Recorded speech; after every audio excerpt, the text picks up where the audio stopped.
Bumibida ang pang world class na sarap ng Pinoy cuisine sa International Manila Food Festival sa Pasay.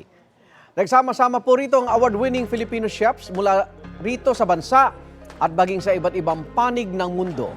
Tampok ang mga luto nilang classic Pinoy dish with their own twist.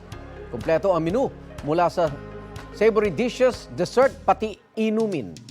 May bistek nga na ginamitan ng rib eye. Timplang Pinoy pa rin yan gamit ang kalamansi. Pili nuts naman ang star ingredient sa isang caramel tart pastry.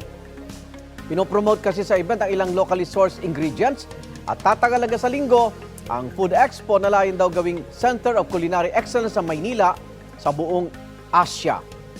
Igan, mauna ka sa mga balita, mag-subscribe na sa GMA Integrated News sa YouTube para sa iba't ibang ulat sa ating bansa.